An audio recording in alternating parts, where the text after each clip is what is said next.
Juvenile justice system act 2018 हम लोग आज स्टार्ट करेंगे, जो हमारा लास्ट का टॉपिक रह गया था।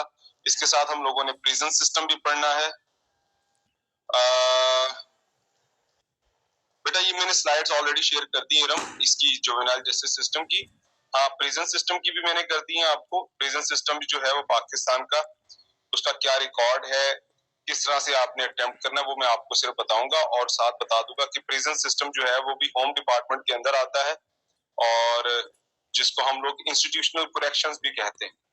इंस्टीट्यूशनल करेक्शन जब आ जाए ना नाम वर्ड, तो उस पर परेशान होने की जरूरत नहीं है। इंस्टीट्यूशनल करेक्शन का मतलब ये होता है कि आपको किसी इदारे में रख कर रिहेबिलिटेट करना होता है, उसको हम प्रिजन्स बोलते हैं।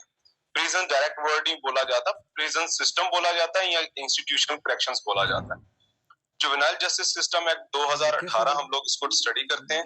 2018 के अंदर हुआ क्या था, ये ऐसे एक्ट 2018, इससे पहले क्या था? इससे पहले ये ऑर्डिनेंस था, इससे पहले ऑर्डिनेंस था, एक्ट नहीं था। और ये ऑर्डिनेंस क्या था? 2000 का। इसको JJSO 2000 भी कहा जाता है। मुशर्रफ दौर में आपको पता है, जब भी हमारे यहाँ डिक्टेटर आया है, वो ऑर्डिनेंस ही निकालता रहा, या ऑर्डर निकालता रहा या ऑर्डिनेंस निकालता रहा। अगर आपने लास्ट, आपको याद होगा, आपने प्रोबेशन ऑर्डिनेंस जो है वो 1960 आप लोगों ने लास्ट में पढ़ा था। और आज कहते हैं, आज जो है उसके बाद जो है हम लोगों ने इसको जुवेनाइल जस्टिस सिस्टम ऑर्डिनेंस 2000 था, लेकिन ये नून लीग की गवर्नमेंट के अंदर जो है जुवेनाइल जस्टिस सिस्टम 2018 के अंदर आया था।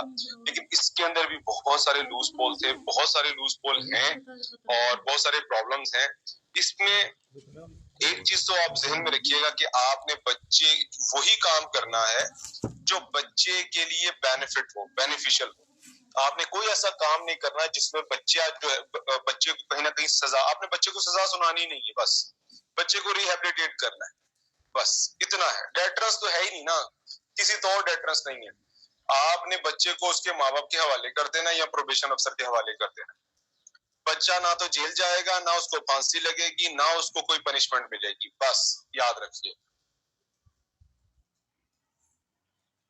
जब आप पूछेंगे सर ये कौन सा, फिर ये कानून कैसा हुआ, अभी देखते हैं, इसको पढ़ते हैं।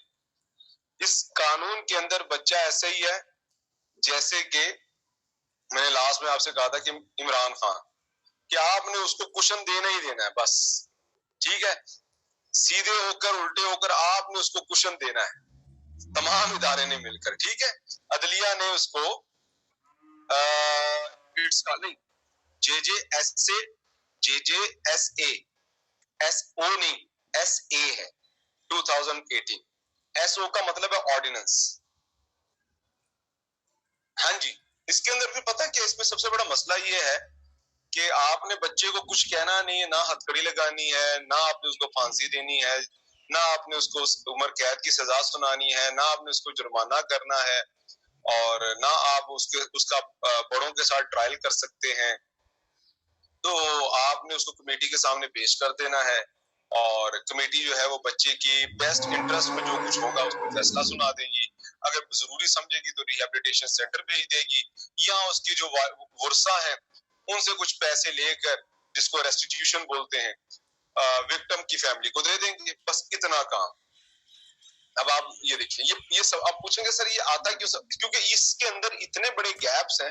आप खुद देखेंगे कि सर इसमें तो सजा तो है ही नहीं, बच्चा गलती करे तो माँ बाप भी तो लगा देते हैं, तो कुछ भी नहीं है।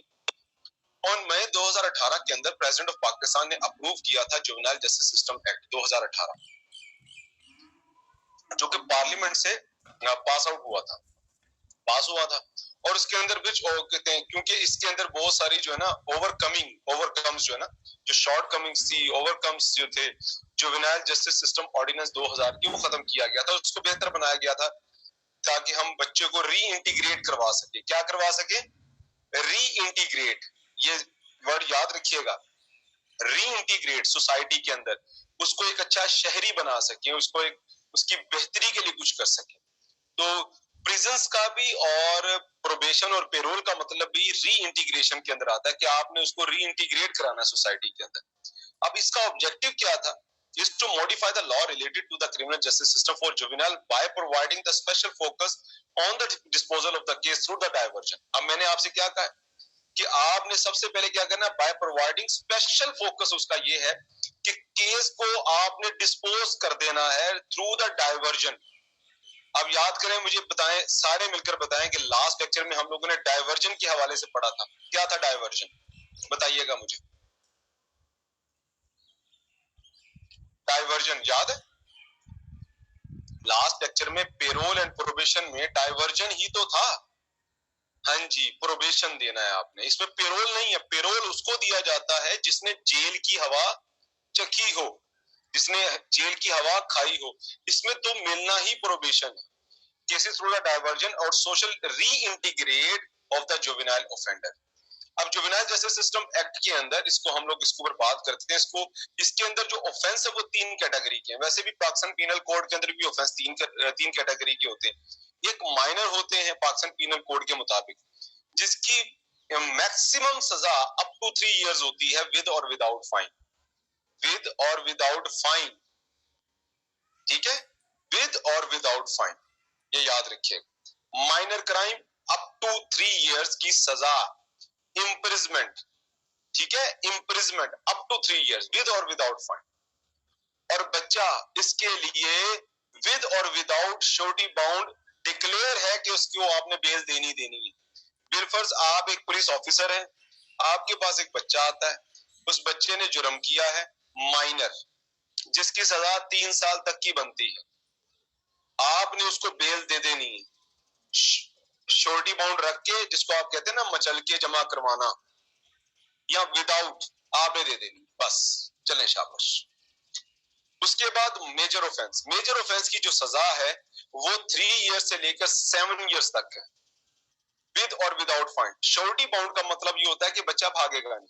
जैसे कि आप बाउंड साइन करते हैं ना कि सर मैं छोड़कर नहीं जाऊंगा, इसी तरह अदालतें मचल के लेती है, कहते पैसे जमा करवाओ या प्रॉपर्टी जमा करवाओ, भागने की सूरत में ये जब्त कर ली जाएगी। ठीक हो गया मेरा बच्चा, समझ आ गया? अब इस मेजर ऑफेंस के अंदर जिसकी सजा अप टू 7 इयर्स है, उसके अंदर भी बच्चे को बेल ग्रांट कर दी जाएगी। बेल ग्रांट, उसमें भी बच्चे को आप उसको कहेंगे जाओ बेटा घर जाओ, या प्रोबेशन अफसर के हवाले कर दिया जाएगा या किसी अथॉरिटेटिव पर्सन के हवाले कर दिया जाएगा, जी बच्चे को अपने पास रखिए, उसको बेल ग्रांट कर दी जाएगी, जाओ बेटा जाओ, जाओ शाबाश। हीनियस ऑफेंस, जिसकी सजा ये देखिए मोर देन 7 इयर्स विद और विदाउट फाइन है, उसके अंदर भी बच्चे को, देखो बेटा जो प्रोबेशन अफसर है ना उसको बेल में नहीं लाते। बेल होता है कि आपने बेल ग्रांट करनी है, प्रोबेशन अफसर के हवाले उस बच्चे को किया जाता है जिसकी उम्र, याद रखना, जिसकी उम्र 16 से 18 साल की हो और उसने हीनियस क्राइम किया हो। जिसकी उम्र 16 से 18 साल की हो और उसने हीनियस ऑफेंस किया हो, क्राइम किया हो, और विद और विदाउट बाउंड श्योरिटी बाउंड आप उसकी बेल कर सकते हैं, लेकिन ये डिस्क्रीटरी पावर है। यानी कि अगर मैं जज हूं, मेरे पास एक बच्चा आता है जिसने हीनियस ऑफेंस किया है, जिसकी सजा 7 साल से ज्यादा की है। अगर मिसाल के तौर पर एक बच्चा आता है जिसने कत्ल किया है और उसकी उम्र है 15 साल, तो मैं फिर भी उसको बेल दे दूंगा। लेकिन एक बच्चा जिसकी उम्र है 17 साल, अगर वो आता है तो मैं देखूंगा कि बच्चे की जान को खतरा तो नहीं है, बच्चे की जान को खतरा तो नहीं है। अगर खतरा है तो मैं प्रोबेशन अफसर साहब को कहूंगा मैं इसकी बेल ग्रांट नहीं कर रहा, ये प्रोबेशन अफसर साहब ये बच्चा अपने पास संभाल ले। ठीक है, समझ आ गया बेटा? यहां तक क्लियर हो गया? ये बच्चा आप अपने कस्टडी में ले लें। अच्छा, उसके बाद मेजर डेफिनेशंस के ऊपर आ जाते हैं। चाइल्ड का मतलब क्या है? बच्चा ऐसा जो 17 अभी 18 साल की उम्र तक पहुंचा ना हो, उसको हम बच्चा मानते हैं, अभी बच्चा।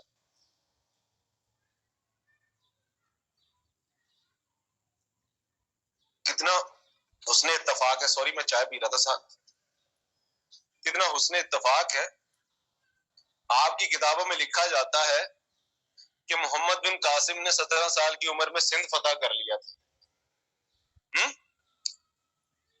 ठीक है, सिंध फतह कर लिया था, और 18 साल का बच्चा यहाँ पर जवान नहीं होता, सारे गानों का पता है, बाशऊर बच्चा है, माँ बाप को आंखें दिखाता है, तब तक भी बच्चा नहीं हुआ। अमेरिका में 16 साल का, उसने इत्तेफाक चेक करें, हीरो आपके 17 साल की उम्र में सिंध फतह कर रहे हैं है कि नहीं? और आप देख लें फिर आगे। डाइवर्जन, डाइवर्जन का मतलब क्या है? means the alternative process of determining the responsibility and the treatment of an offender without restoring to formal judicial proceeding। Diversion का मतलब है कि उसके लिए कमेटी बनाए और वहां पर उसकी माफी तलाफी करवाकर उसको घर भेजे, या रिहेबिलिटेशन सेंटर अगर समझते हैं तो भेजे, जेल नहीं भेजना, डाइवर्ट करवाएं उसको, भेजें उसको यहां से। अच्छा, उसके बाद जुवेनाइल ऑफेंडर क्या है जी? जिसने मींस अब चाइल्ड हु उसको जिसके ऊपर इल्जाम हो कि उसने क्राइम किया है, ऑफेंस किया है, उसको जुवेनाइल ऑफेंडर कहते हैं। हीनियस ऑफेंस आपको पता, मैंने आपको बता दिया। Best interest of the child, यहाँ पर हमने यही काम करना है कि बच्चा जो है ना उसकी जो बेस्ट इंटरेस्ट में होगा हमने वही काम करना। Means the basis for any decision taken regarding the child to ensure fulfillment of his basic rights and needs, identity, social well-being, physical, emotional and psychological development। हमने बच्चे के बेस्ट इंटरेस्ट में जो होगा हमने वो करना है। आगे चलते हैं। अब जरा साइलेंट फीचर चेक कीजिए। हाँ जी, एजुकेशन तमाम चीजें। अब जरा चेक कीजिएगा salient features. Number 1, free legal assistance for children. आपने बच्चा अगर पकड़ा गया है तो स्टेट के एक्सपेंस के ऊपर उसको लीगल असिस्टेंस प्रोवाइड की जाएगी 24 घंटे के अंदर अंदर। और कौन सा वकील दिया जाएगा सरकारी खर्चे के ऊपर?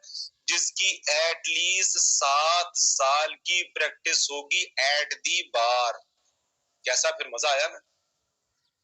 बच्चे ने जुर्म भी किया, उसको सरकार ने वो सरकारी वकील भी दिया और 24 घंटे के अंदर अंदर दिया, और जिसकी प्रैक्टिस सीनियर वकील दिया जिसकी कम से कम 7 साल की प्रैक्टिस हो।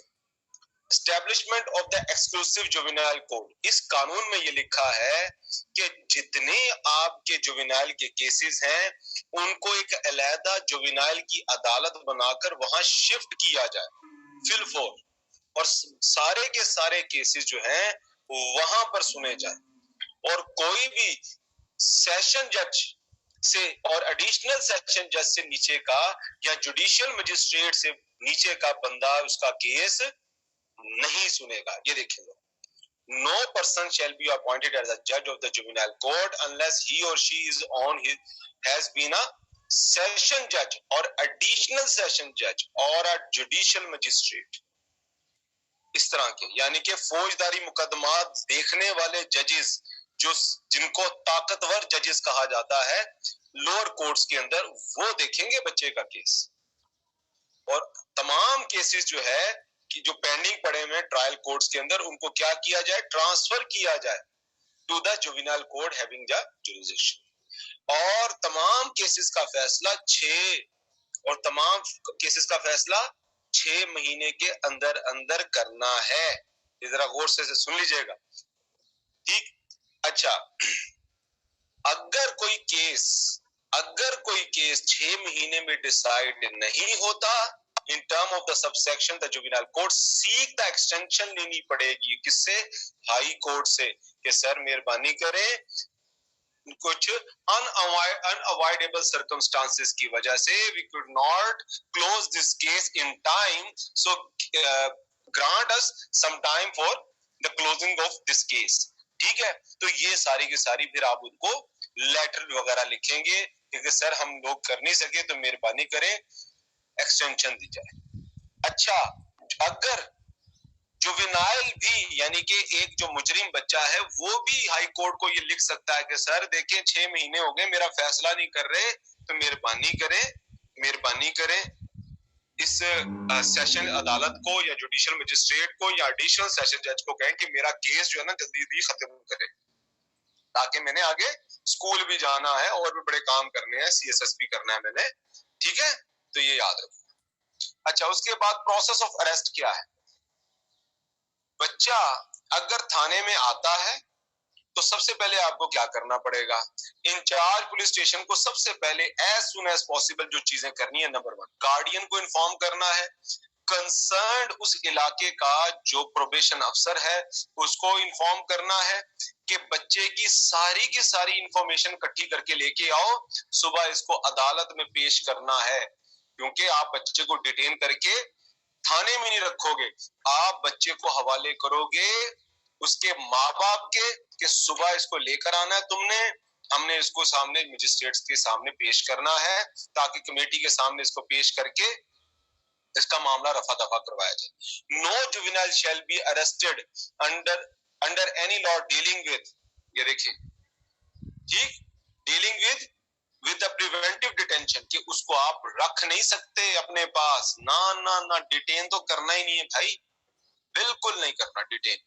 ठीक हो गया, आगे चेक करें। और अंडर द रिपोर्ट्स, ये इसको क्या कहते हैं, इसको उर्दू में क्या कहते हैं? याद है हमने लास्ट लेक्चर में कहीं इसको जिक्र किया था हम लोगों ने। The report under the section 173, किस अंडर द सेक्शन, किस कानून के तहत 173 लगता है भाई, बताएंगे मुझे जरा? मैं जरा आपकी मेमोरी का टेस्ट लेना चाह रहा हूं जी।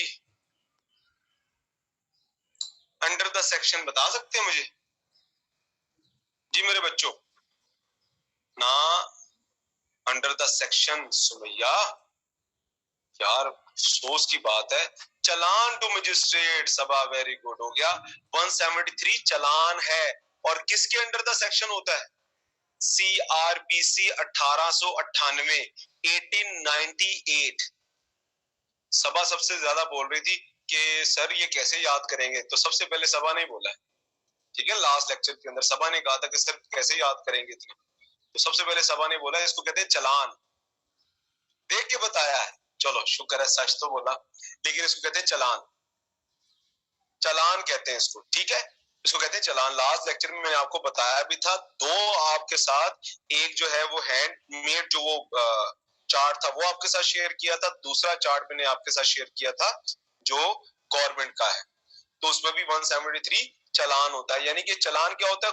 पूरे का पूरा केस बनाकर आपने क्या करना है, किसके सामने रखना है? जुवेनाइल जस्टिस कमेटी के सामने। अब कहेंगे सर ये कमेटी क्या है? देखिए, हर डिस्ट्रिक्ट के लेवल के ऊपर ना अदालतों के अंदर कमेटी बना दी गई है बच्चों के लिए, सिर्फ बच्चों के लिए कमेटी। अब कमेटी है क्या? कमेटी बच्चों का केस देखती है। कमेटी में 4 लोग होते हैं, 4 लोग कानूनी तौर पर, वैसे है नहीं, प्रैक्टिस हो नहीं रहा ये, लेकिन कानून ये कहता है 4 लोग शामिल है इसमें कमेटी के अंदर। आपका या मेरा केस कमेटी के सामने नहीं जाएगा, ये समझ लें इन्होंने बेंचेस बना दिए गए हर डिस्ट्रिक्ट के ऊपर कि ये बच्चों का केस देखेंगे और 6 महीने के अंदर फैसला करेंगे। पुलिस वाला चलान लेकर इनके पास जाएगा कि सर ये एक बच्चा आया, इसका ये जुर्म है, ये केस आपके हवाले किया जा रहा है। तो वो इनको कह भी सकते हैं कि उसको मजिस्ट्रेट को कह भी सकते हैं कि पहले इसको मजिस्ट्रेट कह भी सकता है वहां पर कि बच्चे की इंक्वायरी दोबारा की जाए, केस असल में है क्या। तो वो आगे जाके बताता हूँ कैसे होगा। A juvenile accused of the bailable offence shall be released by the juvenile court on bail with or without surety unless it appear to the reasonable ground। बस अगर कोई रीजनेबल ग्राउंड नहीं है ना, या बच्चे की जान को खतरा नहीं है, तब अदालत उसको बेल नहीं देगी, अदरवाइज अदालत हर हाल में बच्चे को बेल देगी भाई, याद रखना, हर हाल में बेल देगी। पर where the juvenile more than 16 years, ये डिस्क्रिशनरी पावर है अदालत की कि वो उसकी बेल रोक सकती है। बस वो भी सिर्फ हीनियस क्राइम में, मेजर और माइनर में नहीं, सिर्फ हीनियस क्राइम में, वो भी 16 साल से ज्यादा का जो बच्चा है, 16 से 18 साल का, वो भी अदालत चाहे तो रोक सकती है, अदरवाइज वो भी नहीं रोकती। अमूमी तौर पर हम लोगों ने बच्चे को बेल ग्रांट कर देनी। अब आप ये देखें, बच्चे की अगर कमेटी कहती है कि मजीद इन्वेस्टिगेशन की जाए, कमेटी आप पुलिस ऑफिसर बन के, बच्चा आपके पास आता है, आप कमेटी के सामने ले गई, कमेटी के सामने जब आप ले जाएंगे तो कमेटी आपको रेफर करेगी कि हाँ जी थानेदार साहब बच्चे की इंक्वायरी दोबारा करें, जरा बच्चे से तफ्तीश करें, ठीक है, अच्छे से तफ्तीश करें और प्रोबेशन या वेलफेयर अफसर की निगरानी में करें, ठीक है सर करेंगे। और याद रखना सब इंस्पेक्टर से कम का बच्चा, सब इंस्पेक्टर से कम का ऑफिसर बच्चे की इन्वेस्टिगेशन नहीं करेगा, ठीक है सर नहीं करेंगे, ठीक, ये याद रखिएगा। ये देखिए, juvenile shall be interrogated by a police officer not below the rank of the sub inspector under the inspection of the superintendent police।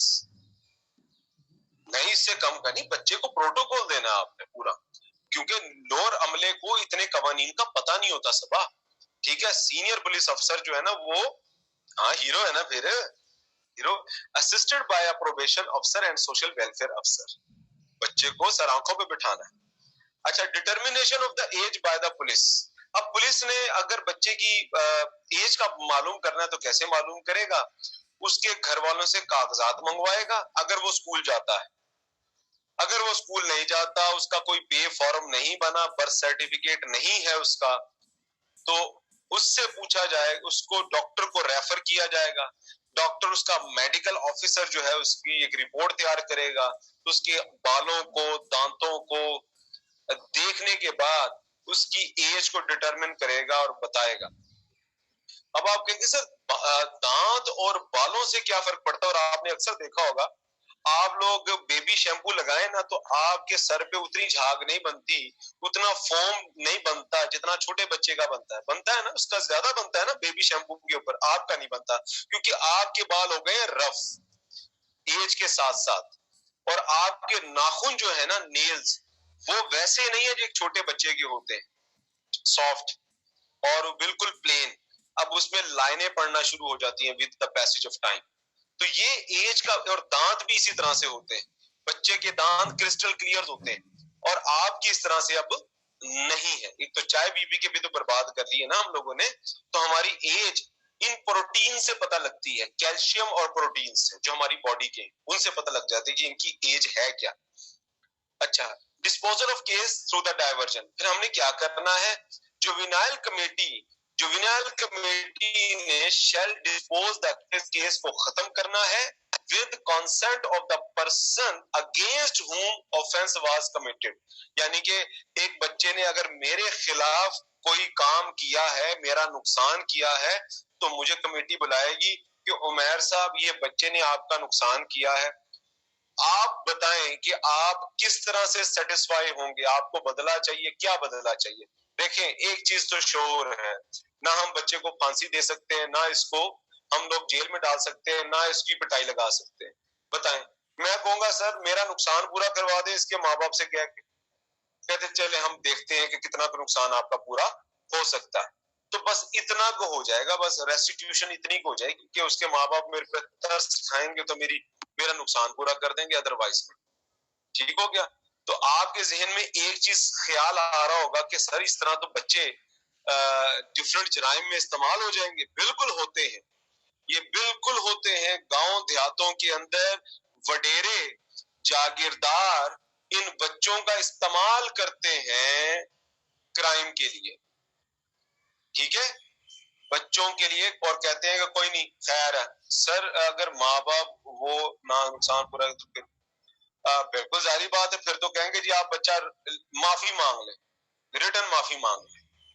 हालत ये है कि मेरे पास 2-3 केसेस ऐसे हैं जिनको मैं मेंशन कर सकता हूँ, नाम नहीं ले सकता, मैं आपको बता सकता हूँ कि ऐसे हैं कि जिन्होंने अपने ही घर वालों का या अपने रिश्तेदारों का, अपने कजन्स का, अपने दादा का कत्ल किया है, ठीक है, बाप का कत्ल किया है, माँ का कत्ल किया है, सिर्फ और सिर्फ एक किसी न किसी अपने दूसरे रिश्तेदार के कहने के ऊपर। इज्जत के मामले में भी बहन का कत्ल कर दिया भाई ने। अगर आप देखें तो जैसे कि कंदील बलोच वाले तो कई केसेस हैं, आपको ये लोअर पंजाब के अंदर जो साउथ पंजाब है इसमें बहुत सारी चीजें आपको इस तरह की केसेस नजर आए, और जितनी बेल्ट है आपको नजर आती हैं ये कसूर से लेकर आपके सामने। तो ये सबसे बड़ा इसका फ्लॉ है कि यहाँ पर अगर आप देखें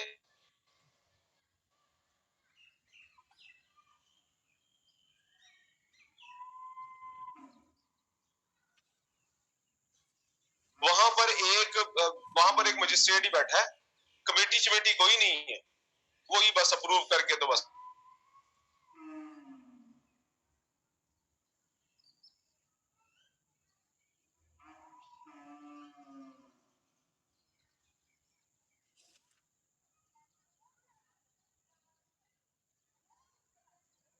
इस एक्ट के साथ ही, ठीक है हाँ जी, अच्छा 3 मंथ के अंदर गवर्नमेंट ने in the consultation with the concerned session judge shall establish juvenile committee of each session division. session divisions के अंदर वहां पर ये कमेटी बना दी गई है और ये कमेटी के अंदर 5 मेंबरान होंगे, सॉरी 4 मेंबरान। अब 4 कौन कौन से हैं? नंबर 1 एक सर्विंग जुडिशियल मजिस्ट्रेट, दूसरा डीपीपी डिस्ट्रिक्ट पब्लिक प्रोसिक्यूटर, याद है ना सबसे नीचे लेवल का कौन होता है? सबसे नीचे लेवल का कौन सा प्रोसिक्यूटर होता है? सरकारी वकील। सबसे नीचे लेवल का एडीपीपी असिस्टेंट डिस्ट्रिक्ट पब्लिक प्रोसिक्यूटर, यहां पर बैठेगा डिस्ट्रिक्ट पब्लिक प्रोसिक्यूटर। उसके बाद मेंबर लोकल बार का ऐसा वकील बैठेगा जिसका 7 साल का तजर्बा है। पहला जुडिशियल मजिस्ट्रेट, दूसरा डीपीपी डिस्ट्रिक्ट पब्लिक प्रोसिक्यूटर, तीसरा बंदा होगा सीनियर वकील जिसका 7 साल का तजर्बा, और चौथा बंदा होगा प्रोबेशन अफसर या सोशल वेलफेयर अफसर। ठीक है, प्रोबेशन अफसर या सोशल वेलफेयर अफसर का बंदा जो कि जिसकी 17वें ग्रेड का गजेटेड ऑफिसर है। ये 4 बंदे उस कमेटी में होते हैं जो बच्चे के केस को लुक आफ्टर करते हैं। प्रोसेस ऑफ जुवेनाइल कोड का प्रोसेस क्या होता है? देखें, कोई बंदा सवाए गार्डियन के कंसर्न्ड बंदे के जुवेनाइल कोड के अंदर दाखिल नहीं हो सकता, वहां पर मौजूद नहीं रह सकता, ये याद रखना। द पुलिस ऑफिसर, गार्डियन, इसके अलावा कोई बंदा वहां पर नहीं होगा। ठीक है, अच्छा जुवेनाइल कोड में direct a person will withdraw the code. अगर जुवेनाइल कोड निकल जाए, भागे यहां से, आप कौन होते? ठीक है, और जुवेनाइल कोड में dispense the proceed the trial of the case in the absence of juvenile. When the juvenile is found the suffering, अगर पता लगे कि बच्चा बीमार है तो बच्चे का पूरा इलाज करवाएगी सरकार अपने एक्सपेंस के ऊपर, सरकारी एक्सपेंस के ऊपर, चाहे उसको अमेरिका ही क्यों ना ले जाना पड़ जाए। ठीक है, ये देखें, at the expense of the state, state के एक्सपेंस के ऊपर बच्चे का इलाज भी होगा। Trial of juvenile code with adult person, no juvenile may be charge with और tried offence together with an adult, किसी के साथ उसका ट्रायल नहीं हो सकता। अगर बच्चे के जुर्म में बड़ा भी इन्वॉल्व है तो बच्चे को कहा जाएगा कि बेटा आपकी अदालत आने की जरूरत नहीं है, आप वीडियो लिंक के थ्रू हमें ज्वाइन कर सकते हैं। ठीक हो गया, आप वीडियो लिंक इधर ना आना, क्योंकि इधर आकर बच्चा प्रेशर में आ जाएगा। वो अंकल उसको घूर घूर के देखेंगे, अच्छा अब तू मेरे खिलाफ गवाही देगा, ये है वो है, ये है सारा मामला। Disclosure of identity of the juvenile, यहां पर एक और चीज याद रखिएगा कि बच्चे की आइडेंटिटी को आप डिस्क्लोज नहीं करेंगे, यानी कि उसका मीडिया ट्रायल नहीं होगा। अगर किसी मीडिया पर्सन ने बच्चे की आइडेंटिटी को डिस्क्लोज किया without the permission of the court और the committee, he will be charged as a punishment।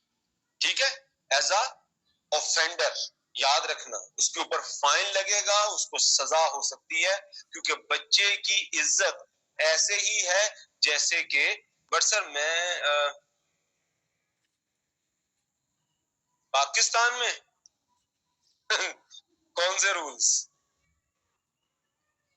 कौन से? बेटा हमने आइन की कसम खाई है, अमल पैरा होने की मेरे ख्याल में नहीं खाई इन लोगों ने। कहते हैं हमने आइन पर यकीन रखने की कसम खाई है, अमल पैरा होने की नहीं खाई, मेरा ख्याल है, मुझे आजकल ऐसे ही लगता है। जो कुछ चल रहा है पाकिस्तान के अंदर, ये कानून ना ला कानूनियत की वजह से तो पाकिस्तान आज इस दोराहे पर खड़ा है। जी। हाय सबा, असल में पता क्या है, आप लोगों को पता है, आप सारे लोगों को पता है आपको क्यों चेंज इतना अच्छा लगता है? क्योंकि आपकी बॉडी में बड़ा चेंज आ रहा है। अब आप ये देखिए कि 15 जैसे 13-14 साल से लेकर ना 15 25 से 26 साल की उम्र के अंदर आपकी बॉडी में बड़ी तेजी से तब्दीली आ रही होती है, इसलिए आपको तब्दीली अच्छी लगती है। जैसे मेरी उम्र में पहुंच जाओगे ना, फिर तब्दीली जहर लगने लगेगी। ठीक है, घर में बुजुर्ग चेक कर लेना, बुजुर्गों को आप बुजुर्गों के जरा कपड़े चेंज कर दे, उनकी जरा बेड चेंज कर दे, उनको नींद ही नहीं आएगी, वो उनको बुरा लगने लगेगा। आई बात समझ में? तो बेटा इसका ताल्लुक आपके हार्मोन्स के साथ भी है, इसलिए आपको तब्दीली अच्छी लगती है। हमारे दौर में भी हम तब्दीली के ख्वाहिशमंद थे। हालांकि मुशर्रफ का दौर जो था ना, उसमें गाड़ियां और मोटरसाइकिल आ रही थी, लेकिन हमें मुशर्रफ जहर लगता था, बुरा लगता था, क्योंकि हमने मेरी तकरीबन जो होश की एजुकेशन है सारी मुशर्रफ दौर में पूरी हुई। ठीक है, फिर ये पीपल पार्टी वगैरह आ गई। बचपन मेरा जो था वो मैंने ये बेनजीर और नवाज शरीफ को होते देखा, और जिया का थोड़ा सा दौर, जिया का हल्का फुल्का सा जिसको होश में था उसमें देखा, तो अजीब ही लगता है ऐसे। और हर वक्त मुल्क खतरे में है, हर वक्त मुल्क खतरे में। हमें भी दिल करता था कि हम तब्दीली का नारा लगाएं, ये है वो है। ये पॉलिटिकल स्टंट्स हैं, इनमें से आप यकीन मानेंगे कोई भी मुखलिस नहीं। अफसोस की बात, आपको वो अच्छा लगता होगा, लेकिन मुझे खुदा की कसम बिल्कुल कोई नहीं अच्छा लगता, कोई भी अच्छा नहीं लगता। मुझे सिर्फ एक ही अच्छा लगता है, मैं जिसके बारे में फिक्रमंद होता हूँ, वो है मेरा मुल्क। खुदा की कसम, मुझे मेरे मुल्क के बारे में यकीन करो, रात को बाय गॉड मैं नहीं सो पाया, खुदा की कसम मैं नहीं सो पाया। ये जो मुल्क में चल रहा है, मैं 2 दिन हो गए मैं नहीं रात को सो रहा। आप बिलीव करें या ना करें, मैं नहीं सो रहा, क्योंकि मैं एक बाप हूँ, मैं एक शोहर हूँ, मैं एक सरकारी मुलाजिम हूँ, मैं एक मुल्क का शहरी हूँ। मेरे सामने जो कुछ हो रहा है, मैं उसको कैसे देखूं, किस तरह से देखूं? सब कुछ अपने हाथ, पूरी दुनिया कहां से कहां पहुंच रही है और हम किधर पहुंच गए। हमारे पास तो रिजर्व भी नहीं पड़े। आपका साथ का जो आपके एक दिन के बाद आजाद होने वाला मुल्क है, उसके पास 660 बिलियन डॉलर्स है रिजर्व्स में। हम दुनिया के अंदर मांगने वाले लोग हैं, मांगने वाले भिकारी, भिकारी लोग, यकीन माने। शर्म नहीं आती है यार, इस उम्र में आके तो मुझे अपने बाप से पैसे मांगते हुए शर्म आती है। ठीक है, हमने इस मुल्क के लिए किया क्या है? अफसोस की बात मुझे ये लगती है। तो बेटा एक चीज जहन में रखना, जब कल को सीएसएस कर लो तो एक चीज जहन में रखना, आपने भी वहां पर जाके एक ही बात कहनी है कि सर कॉन्स्टिट्यूशन से बड़ा कोई नहीं हो सकता, कॉन्स्टिट्यूशन से बड़ा कोई नहीं हो सकता। Sir situation is your noticing that your country is,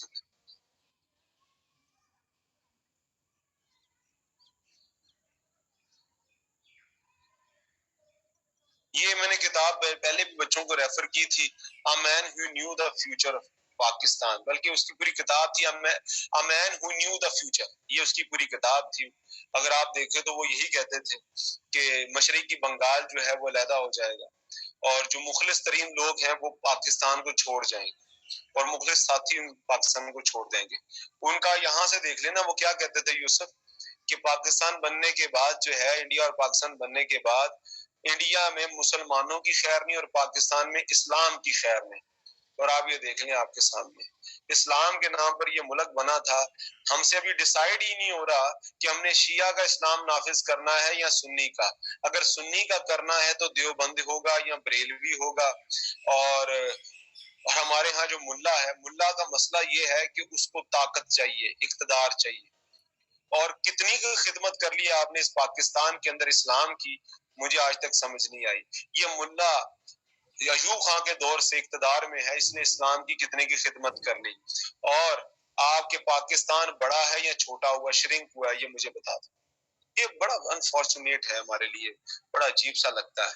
तो इमेच्योरिटी है, हमारा अक्सर लोग कहते हैं कि पाकिस्तान जो है ना, अभी मुझसे किसी ने पूछा, मैंने कहा पाकिस्तान तो बेटा उसकी सियासत तो स्टार्ट ही 2008 से हुई है। इससे पहले तो हुकूमत पूरी नहीं होती थी। आपका पहला वजीर आजम गोली मार दी गई और वहीं से डिसाइड हो गया कि कोई वजीर आजम अपनी मुद्दत पूरी नहीं करेगा, यहाँ तो वो असम्बलियां छोड़कर जाएगा या वो दुनिया छोड़कर जाएगा। ठीक है, तो ये आपके सामने, ये मुझसे बच्चों ने 2 साल पहले पूछा था क्लास के अंदर ही, सर इमरान खान का फ्यूचर, मैं कहा नहीं पूरी करेगा। मुझे उन्होंने पूछा कि सर आपको खबर है कोई, मैं कहा खबर नहीं बेटा, मैं अपने बचपन के एक्सपीरियंस से बता रहा हूँ कि कोई बंदा पूरी नहीं करके गया। अब हुआ ये था कि हर पार्टी के अंदर नंबर 2 तो मौजूद था, यूसुफ रजा गिलानी के बाद राजा परवेज अशरफ मौजूद था और नवाज शरीफ के बाद खाकान अब्बासी मौजूद था।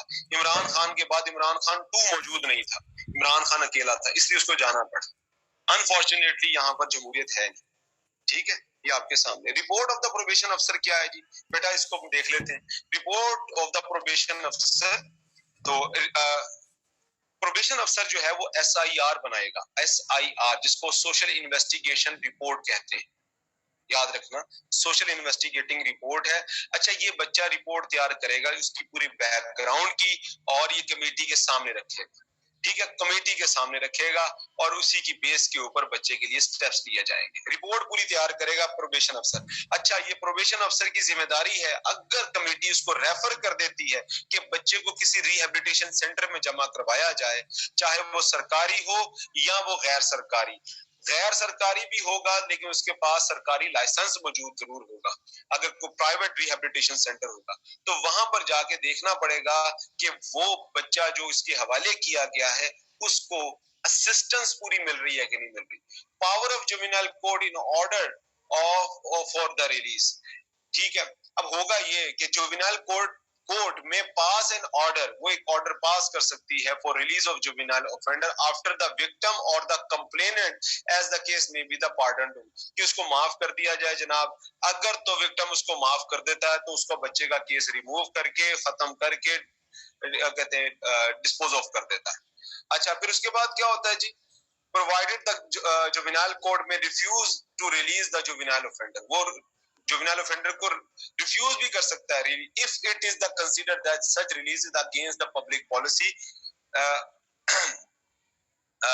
इन फ्यूचर ही कैन, बिल्कुल बन सकता है, बिल्कुल सबा। उसकी वजह मैंने आपको पहले ऊपर कल लास्ट लेक्चर में भी बता दी थी, वो पब्लिक सर्वेंट बन सकता है क्योंकि उसकी आइडेंटिटी को डिस्क्लोज नहीं किया जाएगा। 18 साल की उम्र के बाद उसकी फाइल को बंद करके खत्म कर दिया जाएगा, उसका इम्पैक्ट उसके फ्यूचर पर नहीं पड़ेगा, बस। ठीक है, मेरी बात समझ आ गई। अच्छा, उसके बाद एक ऑर्डर पास किया जाएगा कम्युनिटी सर्विसेज का, ये भी किया जा सकता है कि उसको फाइन किया जा सकता है, कंपनसेशन टू द विक्टिम, के विक्टिम को कंपनसेट किया जाए, उसको या उसको कहते हैं उसकी कंप्लेनेंट जो विक्टिम और the complainant, restitution of the property और काउंसलिंग की जाए, ये सारी की सारी ये करवाई जा सकती है। उसका खर्चा उठवाया जा सकता है कि भाई तो आपके बच्चे ने नुकसान किया है तो हमें पैसे दो, माफी तलाफी करो, इलाज का खर्चा उठाओ, ये सारी की सारी चीजें जो है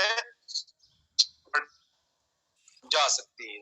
ये है आपका सारे का सारा। और direct juvenile offender to be the release on the probation for good conduct and place such juvenile offender under the care of guardian in any suitable person or such juvenile rehabilitation center established or the certified of the purpose of the act any period not exceeding the period of the confinement awarded to the such juvenile। अच्छा, उसको सजा ये देनी। अच्छा, उसके बाद क्या है जी, make an order juvenile offender to be the sent to the juvenile rehabilitation until he attain the age of 18। 18 साल की उम्र तक अगर बच्चा नहीं पहुंचता उसको रिहेबिलिटेशन सेंटर रहना। 18 साल का जैसे ही होगा उसको रिहेबिलिटेशन सेंटर से निकाल कर वापस कम्युनिटी में शिफ्ट करें ताकि वो अपनी जिंदगी आराम से गुजारे। ठीक है, अच्छा, उसके बाद आगे देखें, ऑर्डर उसके लिए क्या हो सकते हैं, कोई भी चीज order shall not be pass with the respect to the juvenile. आप उसको डेथ पनिशमेंट नहीं दे सकते, आप उससे लेबर नहीं करवा सकते, आप हैंड कफ नहीं करवा सकते, आप उसको पनिशमेंट नहीं देख सकते फिजिकल, इसको कहते हैं कार्पोरल पनिशमेंट, और यही आपके सामने मौजूद है। अच्छा, आप उसको हथकड़ी भी नहीं लगा सकते। हथकड़ी सिर्फ एक शर्त पे लगेगी कि बच्चा अगर बार बार भागने की कोशिश करे तो 24 घंटे से ज्यादा उसको हथकड़ी ऑब्जर्वेशन होम्स में या जुवेनाइल रिहेबिलिटेशन सेंटर में उसको हथकड़ी लगाई जा सकती है, लेकिन 24 घंटे से ज्यादा नहीं, वो भी इस शर्त में कि बच्चा बार बार भागने की कोशिश करे, ठीक है, उस तब लगाई जाएगी। और खवातीन के लिए तो वैसे हमारे यहाँ स्पेशल इंतजाम होता है हर जगह पर। फीमेल जुवेनाइल ऑफेंडर जो होती हैं उनके लिए एक तो अलहदा फीमेल जुवेनाइल रिहेबिलिटेशन सेंटर होगा, और उनको कोई मेल ऑफिसर इन्वेस्टिगेट नहीं करेगा। ठीक हो गया मेरा बेटा? अच्छा, उसके बाद जो ऑब्जर्वेशन होम है and the juvenile rehabilitation centre, याद रखिएगा कि ये गवर्नमेंट स्टैब्लिश करेगी रिहेबिलिटेशन सेंटर, ठीक है, सेंटर स्टैब्लिश करेगी और यहाँ फिर सर्टिफिकेट देगी, और इसको कौन चेक करेगा? इसकी इंस्पेक्शन कौन करेगा? इसकी इंस्पेक्शन भी आपकी जुवेनाइल कमेटी करेगी। और इन रिहेबिलिटेशन सेंटर्स का काम क्या होगा कि बच्चों की रिहेबिलिटेट करे, उनको एजुकेशन वाइज, साइकोलॉजिकल, सोशल उनको रीइंटीग्रेट करवाए सोसाइटी के अंदर। ये है बेटा आप लोगों का जुवेनाइल जस्टिस सिस्टम एक्ट 2018। अब आई बात समझ में बेटा? क्लियर हुआ मामला? कोई इशू तो नहीं? अच्छा, मैंने यहाँ पर रख दिए हुए हैं, यहाँ पर आज इस दफा का जो सवाल आया हुआ है ना, पता नहीं शायद मैंने बना लिया है पेपर या किसी ने रिकमेंड कर दिया है। आप इससे रिलेटेड जो सवाल आया हुआ है ना वो देख लीजिए। वे 2018 और 2000 में फर्क क्या है, ये साइलेंट व्यू जरा देख लीजिएगा। और इस सवाल ये पेपर में ये सवाल आया हुआ है मेरे बच्चों, इतना आसान सवाल है। आप इन स्लाइड्स को लेकर ही अगर आप इनको बना लेना, अपने नोट्स बना लें, तो कोई मुश्किल नहीं। और मैंने यहाँ पर इन दोनों का फर्क भी वाजे कर दिया है। पहला फर्क क्या है कि 24 घंटे की जो असिस्टेंस देनी है वो, दूसरा ऑब्जर्वेशन होम, ठीक है, मींस द टेम्परेरी जहां पर उसको रखा जाएगा जिसमें उसकी इंक्वायरी की जाएगी। नंबर 3 पर जुवेनाइल रिहेबिलिटेशन सेंटर्स बनाए जाएंगे। फिर चौथे नंबर पर उसका डिटर्मिनेशन ऑफ एज मैकेनिज्म है, ये रखा जाएगा जो 2018 के अंदर रखा गया। फिर disposal case of the diversion, कि आपने केस को डाइवर्जन करना है, यानी कि उसको क्या करना है, डाइवर्ट करना है, अल्टरनेटिव प्रोसेस के थ्रू आपने उसको रिहेबिलिटेट करना है, उसका नुकसान पूरा करना है विक्टिम का, ये सारे का सारा चीज है। हाँ जी, प्रोबेशन वाला सिस्टम। जस्टिस जुवेनाइल कमेटी बना दी गई, और ये कमेटी रिहेबिलिटेशन सेंटर्स को भी मॉनिटर करेगी। अगर जो रिहेबिलिटेशन सेंटर अप्रोप्रिएटली काम नहीं करेगा तो ये उसका लाइसेंस खारिज कर सकती है, कैंसिल कर सकती है। अच्छा, ये देखिए इसके अंदर जो कमेटी के मेंबरान थे वो भी आपके सामने मौजूद है। सेक्शन 30 का जो मजिस्ट्रेट है बेटा, सेक्शन 30 का मजिस्ट्रेट बड़ी पावर होती है उसके पास, ठीक है, वो इवन के कत्ल के मुकदमात भी देख सकता है। तो ये कमेटी कॉन्स्टिट्यूट जो की गई थी। उसके बाद separate challan in the trial of the juvenile offender, एक ये इसमें पॉइंट रखा गया। और उसके बाद imposition of the penalty of the disclosure of identity, आपने उसकी आइडेंटिटी को पब्लिश नहीं करना है। पब्लिश रिहेबिलिटी सेंटर पब्लिक और प्राइवेट दोनों, बिल्कुल दोनों हो सकते हैं, लेकिन प्राइवेट जो रिहेबिलिटेशन सेंटर होंगे ना इरम, उसके पास भी सरकारी लाइसेंस होना लाजमी है, उसके पास भी सरकारी लाइसेंस होना लाजमी है। ठीक हो गया मेरा बेटा? हाँ जी, रजिस्टर्ड हो, रजिस्टर्ड जारी बात है, रजिस्टर्ड होंगे, और उनको लाइसेंस भी ये कमेटी ही देगी। कमेटी अगर देखेगी कि अगर ये सही तरीके से काम नहीं कर रहे तो उनको वो खत्म भी कर सकते, ठीक है, उनका लाइसेंस छीन भी सकते हैं। Special provision of the juvenile, female juvenile के लिए अलहदा से प्रोविजन रख दी गई, और मेल को सिर्फ मेल्स मेल्स देखेंगे या फीमेल को सिर्फ फीमेल्स देखेंगे। Removal of disqualification attachment with the conviction, आप इसको कोई भी, ये देखिए क्या लिखा हुआ है, removal of the disqualification, juvenile offender convicted under the provision act 2000 shall not suffer the disqualification if any attach to the conviction under the law. ठीक है, disqualification attach to the convictions. Preventive detention, आप बच्चे को कैद में नहीं रख सकते, अरेस्ट में नहीं रख सकते, आप उसको आगे पेश करना ही करना है। ये भी एक छोटा सा चार्ट है, आप ये भी बेशक बना सकते हैं, आप इसको देखते हुए यहाँ पर जो जो ये आगे जो 5, 3, 4, 9, 6 ये जो लिखी हुई है ना, ये इसके सेक्शंस हैं। ठीक है, कौन सी वाली केस स्टडी, किस चीज की बेटा? आपने ये अच्छा तरीकाकार क्या है बेटा? केस स्टडी आपको मिल जाती है न्यूज़पेपर्स के अंदर। देखो मैंने अब आपको ये पढ़ाया है ना, ये देखो मैं बताता हूँ। आप इसको बना सकते हैं, चार्ट बना सकते हैं, ये देखो, नहीं आप बना सकते हैं। मैं आपको एक और चीज दिखाना चाह रहा हूँ, ये देखिएगा, juvenile justice system act Pakistan. मैंने अभी ये गूगल किया, ये देखो बेटा, ये मेरा बेटा है, देखो ये मैंने गूगल किया, ये मैंने न्यूज़ पे चला गया, ये देखिए आपको यहाँ पर बच्चों के हवाले से नजर आ जाएगा। ठीक है, डेली टाइम्स के अंदर दिसंबर के अंदर, ये देखिए चाइल्ड कोर्ट्स 2018। ठीक है, ये देखिए आप यहां से जाके पढ़ सकते हैं, बड़े आराम से आपको इसके अंदर शॉर्ट कमिंग्स भी नजर आ जाएंगी, ये देखिए लिखा हुआ। ठीक है, आप यहां पर जाके इसको लिख सकते हैं, बता सकते हैं। ठीक हो गया, कोई शक? देखो हर बंदा लिख रहा है इसके बारे में, ये देखिए जरा। ठीक हो गया, इसमें फर्क क्या है? और यही सवाल इस दफा आया हुआ मेरे बच्चों, प्लीज इसको एक दफा जाके इसके ऊपर न्यूज़पेपर में पढ़ लीजिएगा।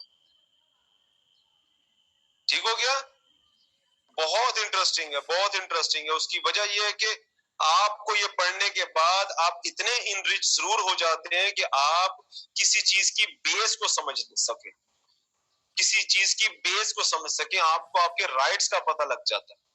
ठीक है, ये देखिए,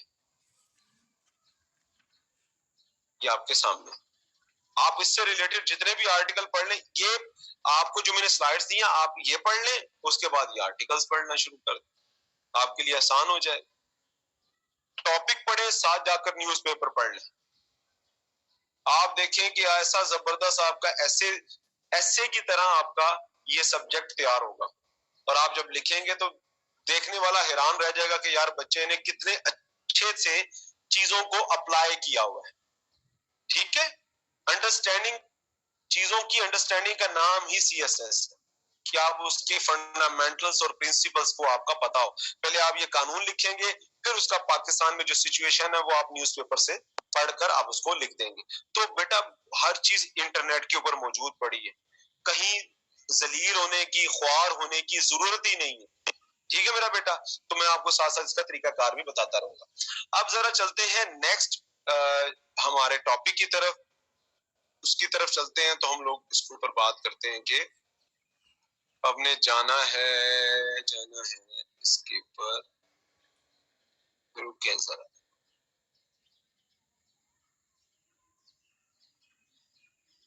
अब मैं ये आर्टिकल जो मैंने हाईलाइट किया, आपने इस आर्टिकल को भी जरा गौर से देखना है, इसके ऊपर भी मैं आप लोगों को बता देता हूं। अब प्रिजन सिस्टम ऑफ पाकिस्तान है क्या, किस तरह का प्रिजन सिस्टम है पाकिस्तान में और ये कैसे चलता है? ये आर्टिकल है करेक्शंस इन पाकिस्तान के नाम से। ठीक है, अच्छा, लेकिन हम लोग मटेरियल यहां से लेंगे, जो हम लोग ने मटेरियल जो है, हम लोगों ने जो वर्डिंग का मटेरियल है, बेसिक चीजें हम यहाँ से लेंगे। जो डाटा है वो हम गवर्नमेंट का यूज करेंगे, गवर्नमेंट का डाटा। अब आप कहेंगे सर गवर्नमेंट का डाटा, आपको मैंने नोट्स भेजे हैं प्रिजन सिस्टम जो रिफॉर्म्स है ना उसके हवाले से, और उसके अंदर कौन कौन से प्रॉब्लम्स हैं। कल को सवाल आ जाता है कि प्रिजन रिफॉर्म में कौन कौन सी चीजें, कौन क्या क्या हर्डल्स हैं जो हमें प्रिजन रिफॉर्म के अंदर आ रहे हैं। वो सरकार ने खुद बताया कि हमें कौन कौन से हर्डल्स हैं। ये आप या मैं, ये कोई आम सादा आर्टिकल नहीं लिखेगा, सरकार खुद बोलेगी, और मैं आपको दिखाऊंगा सरकार कहां बोलेगी। सबसे पहले तो हम बात करते हैं कि प्रिजन सिस्टम क्या है। पाकिस्तान पीनल कोड 1860 पीपीसी 1857 की जंगी आजादी के बाद मेरे बच्चों, ठीक 3 साल के बाद 1860 के अंदर अंग्रेज ने हमें कानून दे दिया, लो जी इसके मुताबिक अब तुम्हारा मामला चलेगा, जिसको आईपीसी इंडियन पीनल कोड भी कहा जाता है। अब इसके अंदर फिर उन्होंने इम्प्रिजनमेंट का इस्तेमाल किया। Prison like other institutions of the criminal justice system in Pakistan are the heritage of the British colonial era. अंग्रेज बहादुर ने हमें ये चीज दी। आप लोगों ने सीटीए का नाम सुना है? सीटीए का, सीटीए के बारे में जानते हैं? सीटीए जानते? सीटीए जानते? आओ मैं आप लोगों को जरा इंटरेस्टिंग फैक्ट्स बताता हूं, आपको पता लग जाएगा कि असल इशू है क्या। ठीक है, आओ मैं आप बच्चों को जरा बताता हूं है क्या। ये देखो जरा मेरे बच्चों, ये जरा चेक करना, मैं आपके सामने गूगल ओपन करता हूं साथ साथ, ठीक है।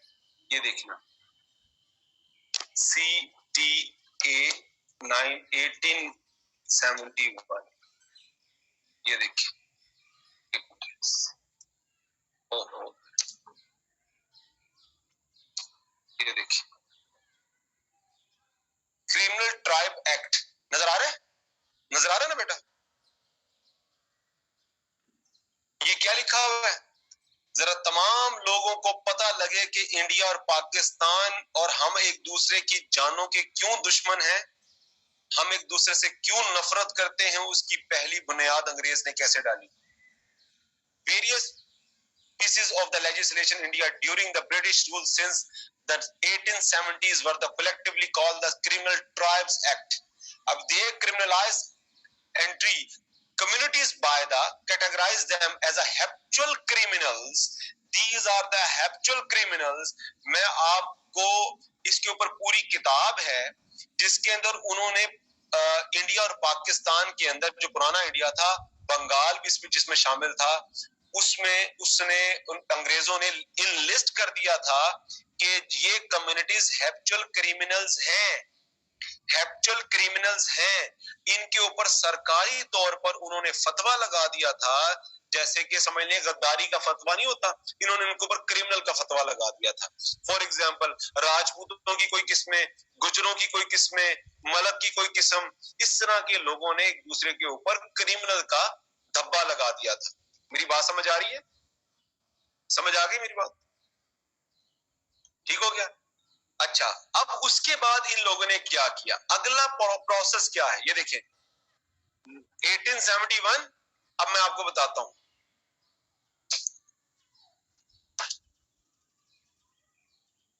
एक मिनट होल्ड कीजिए।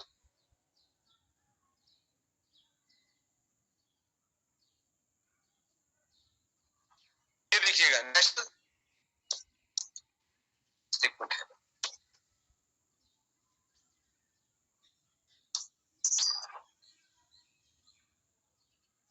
एक मिनट है, एक मिनट, ये देखिएगा। अब इंडिया के अंदर मलका विक्टोरिया ने बिगनिंग की है, कहां से? यहां से, नेशनल सेंसिस से। अब सेंसिस ऑफ इंडिया, अब 1872 में जब इन्होंने सेंसिस करवाने लगे तो इन्होंने जात का खाना इसमें डाला, मजहब का खाना इसमें डाला, सेक्ट का खाना इन्होंने डाला, ताकि शिया सुन्नी से, सुन्नी शिया से, हिंदू मुस्लिम से, मुस्लिम हिंदू से, क्रिश्चियन जो है सिख से, सिख क्रिश्चियन से, और इवन के क्रिमिनल नॉन क्रिमिनल से डिक्लेयर हो जाए। जब हो गया तो मेरे बच्चों अब ये देखिएगा 1905 मुस्लिम्स, हिंदू,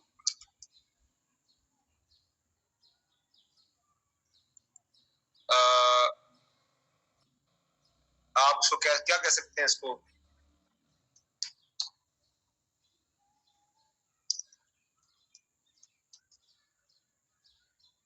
सबसे पहले 1905 के अंदर पार्टीशन के अंदर 1905 के अंदर अगर आपको नजर आता है तो सबसे पहले फसादात बंगाल में हुए, हिंदू मुस्लिम डिस्प्यूट्स। नजर आ रहा है बेटा? मैं आपको साथ साथ फिगर बता रहा हूं कि इन लोगों ने सबसे पहले आपको तोड़ा, रियॉट्स हुए, उसमें सबसे पहली जो बुनियाद पड़ी 1905 के बंगाल पड़े, सेपरेशन, मुस्लिम सेपरेशन हिंदू। आपको ये नजर आ जाए। अब पता लगा, अब पता लगा कि हुआ क्या। अभी आप सारे इस क्लास में बैठे हैं, आप सब के सब माशाल्लाह इस क्लास के अंदर बैठे हुए आप सब बच्चे, तो मुझे क्या पता आप किस कास्ट के हैं, किस जेंडर के हैं, किस सेक्ट के हैं, लेकिन ये चीज जब मैं आपके अंदर डाल दूंगा, आपसे पूछूंगा हाँ जी आप कौन कौन से हैं, तो फौरन से बदबू पैदा होना शुरू हो जाएगी, फिर एक दूसरे पर फतवे लगने लगेंगे और पूरी क्लास का माहौल खराब हो जाएगा। डिवाइड एंड रूल इसको कहते हैं। तो अब मेरी बात समझ आ गई बेटा? तो अंग्रेज ने यही कुछ किया आप लोगों के साथ और अभी तक आप लड़ रहे हैं, वरना 1905 से पहले ये मिलकर हुकूमतें चलाया करते थे। बिल्कुल ऐसे ही। बंगाल से तो ये बरतानिया की ना कोई 36 का आंकड़ा था, ये बंगाल से इतने का नफरत करते थे क्योंकि जितनी बड़ी तहरीक स्टार्ट होती थी वो बंगाल से स्टार्ट होती थी। ठीक है, हाँ जी। उसकी वजह यह थी कि बंगाल के अंदर अगर आप देखें तो All India Muslim League Bengal से बनी, यूसुफ, और ये बंगाल के अंदर आपको बंगालियों को तो उन्होंने वैसे ही मोहर लगाई हुई थी, इवन कि आपको जब ये ईस्ट और वेस्ट पाकिस्तान इकट्ठे थे तो यहाँ की जो आर्मी थी, चूंकि ब्रिटिश ट्रेंड आर्मी थी, तो ये उस वक्त भी बंगालियों को फौज में अच्छा नहीं समझा जाता था। ठीक हो गया, ये अनफॉर्चुनेट है, बंगालियों के साथ कोई अच्छा हुआ नहीं। और आप देखें बंगाल का जो सबसे पहला नोबेल प्राइज भी एक बंगाली को मिला है, यानी कि इतने काबिल लोग थे बंगाल के। आपको पता है कि क्या नाम है पहला बंगाल का जो पहला क्या नाम है उनको मिला था, मैं उनका नाम भूल रहा हूँ यार, बड़े आदमी थे, क्या नाम है उसका, तो खैर जेन में आता तो बताता हूँ। पहला नोबेल प्राइज बंगाली को मिला। और अगर आप देखिए All India Muslim League Bengal से स्टार्ट हुई, और आपका सोहरवर्दी जो है वो बंगाल से हुआ। और गांधी का पहला, गांधी कहता थे मुझे बंगाल अच्छा बांग्लादेश के अंदर जो बंगाल के अंदर भी लड़ाइयां झगड़े हुए थे, लेकिन गांधी ने वहां पर जाके मुस्लिम को और उनको एक कर दिया। और अभी भी जो रेवोल्यूशन आया पाकिस्तान बनने के बाद, जो मिडिल क्लास उठ खड़ी हुई है वो भी बंगाल की खड़ी हुई थी। तो ये सारे काम हुए थे। Prison like other institution, criminal justice system in the Pakistan has the heritage of the British colonial era.